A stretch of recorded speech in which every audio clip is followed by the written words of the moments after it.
Shalom, children. In our story last time, Yeshua had just arrived at the city of Shechem. He was tired from the journey and had taken a rest by sitting down at a well. This was a very special well. You see, it had been built by Jacob many years before to provide water for himself, his family, and his flocks. Our story continues today as a woman arrives at the well to draw water. This lady was from the area called Samaria, so that means she was called a Samaritan. Now, at that time, there was a big disagreement between those who lived in the region of Samaria and the children of Israel. Near Shechem, there is a mountain called Gerizim, and the Samaritans had built a temple there to worship Adonai. The children of Israel had built their temple on Mount Zion in Jerusalem, and said that this was the place where the people were to gather for the appointed times. The disagreement was so strong between the Israelites and the Samaritans that they didn't like to even speak with each other.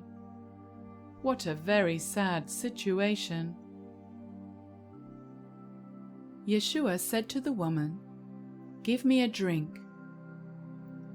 The disciples had gone into the city to buy some food and didn't see the woman arrive, nor did they see Yeshua asking her to give him a drink. They would have been very surprised when he spoke to her. The Samaritan woman was shocked too and asked Yeshua, "Why do you, being a Yehudi, ask me, a Samaritan woman, for a drink? Yehudim do not associate with Samaritans." Yeshua answered her, saying, "If you knew the gift of Elohim, and who it is who says to you, 'Give me a drink,' you would have asked me to give you a drink, and I would have given you living water." The woman saw that Yeshua didn't have anything to use to draw water up from the well, and so asked him where and how he would get such water. She said, "Are you greater than Jacob, who gave the well?" Yeshua told her, "Everyone who drinks from this well will get thirsty again. But everyone who drinks of the water I give will never thirst again. It will be like a well that springs up inside, a well of everlasting life." The Samaritan woman was very keen to have some of that water so that she would not thirst again, and not have to return to the well and draw from it. Yeshua went on to tell the woman all the things she had ever done in her life. Can you imagine someone telling you everything you have ever done, even the bad things? That would make you feel very embarrassed. The Samaritan woman realized this man was some kind of prophet, and she wanted an answer to the big disagreement between Samaritans and the Yehudim. So she posed the question, "Which mountain should we worship Adonai on? Mount Gerizim or Mount Zion?" Yeshua answered her, "The day would come when those worshipping the Father wouldn't do it on Mount Gerizim or Mount Zion. He said the Father wants from those who love him to worship him in spirit and in truth." The Samaritan woman wasn't satisfied with this answer and told Yeshua that when the Anointed One comes, he will bring understanding and clarity on this matter.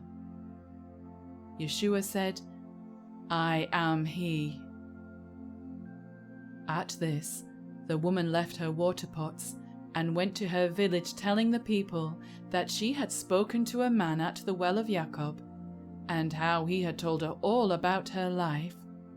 She asked them if he could be the Messiah they were waiting for. So they went out of the city to see Yeshua for themselves, and upon finding him, urged him to stay with them. Yeshua agreed and stayed in Samaria for 2 days, teaching the kingdom of Elohim.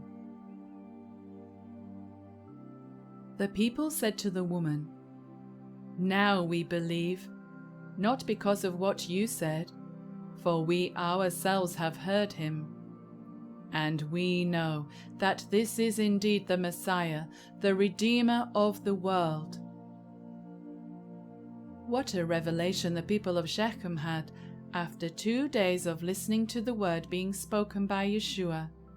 They were able to recognize him as the Savior. Most Yehudim at that time wouldn't have wanted to spend any time with people from Samaria, because of the differences between them both. However, Yeshua showed kindness and generosity to them.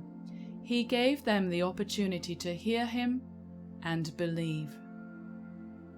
Children, we can learn from today's story that it is a good thing to show kindness to those who may look a little bit different, sound a bit different, or even have different ideas.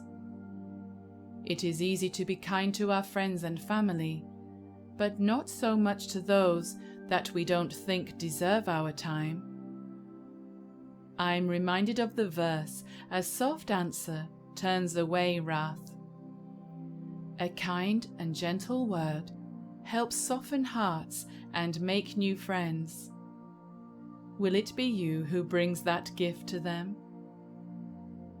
Well, children, that is the end of our story for today. So we will see you next time for another exciting journey in the life of Yeshua. Shalom.